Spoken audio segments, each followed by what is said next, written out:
जयश्री राधे आनंद आशुलिपि पत्रिका अंक 4 प्रतिलेखन संख्या 3 गति 120 शब्द प्रति मिनट।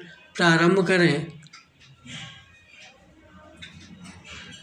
महोदय, स्वतंत्रता के पश्चात देश ने चहुमुखी विकास की ओर कदम बढ़ाए तथा विभिन्न क्षेत्रों से जुड़ी हुई जटिल समस्याओं के निदान का प्रयास भी किया।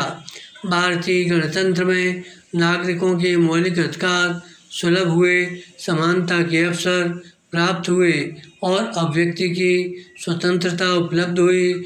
जहाँ अभिव्यक्ति की बात आती है वहाँ भारत की भाषा समस्या स्वयं ही सामने आ जाती है, क्योंकि इसका सीधा संबंध जन जन की आशाओं और आकांक्षाओं में से है।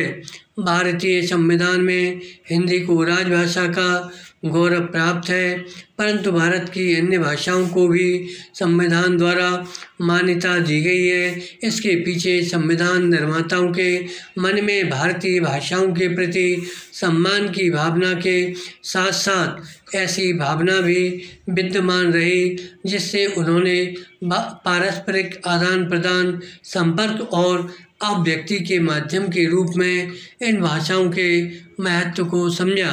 पैरा सभी भारतीय भाषाएं जन गण मन से जुड़ी हुई हैं और इनका संबंध मूलतः हमारी संस्कृति से है। सांस्कृतिक विरासत के रूप में ये भाषाएं अनेक धर्मों, संप्रदायों, विश्वासों और भाषाओं वाले इस देश को एकता के सूत्र में पिरोए हुए हैं। अतः जहाँ हिंदी को जन जन की अभिव्यक्ति के लिए संपर्क भाषा के रूप में समुचित गौरव प्रदान किया जाना है, वहीं सभी भारतीय भाषाओं का सम्मान करते हुए उनके विकास का पोषण की दिशा में भी आगे बढ़ना है।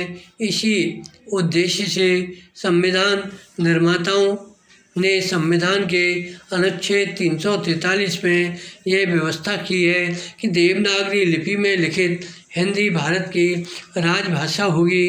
इसके अतिरिक्त यह निर्देश भी है जहाँ शब्दावली की कठिनाई सामने आएगी वहाँ मूल रूप से संस्कृत से तथा उसके बाद भारत की अन्य भाषाओं से शब्द लिए जाएं। इस प्रकार हिंदी को एक ऐसी सरिता का स्वरूप देने का प्रयास किया गया जिसमें विभिन्न क्षेत्रों से शब्दावली, शैली, मुहावरे आदि उसकी अभिव्यक्ति सामर्थ्य का पोषण करेंगे और भाषा की यह निर्मल धारा निरंतर प्रवाह के नए आयाम प्राप्त कर सकेगी।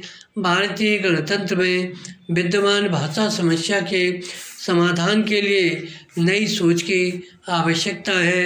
यह नई सोच एक नई भाषाई संस्कृति को जन्म देगी और हिंदी सहित भारत की सभी भाषाएं भारतीय संविधान के गौरव के अनुकूल विकसित हो सकेंगी।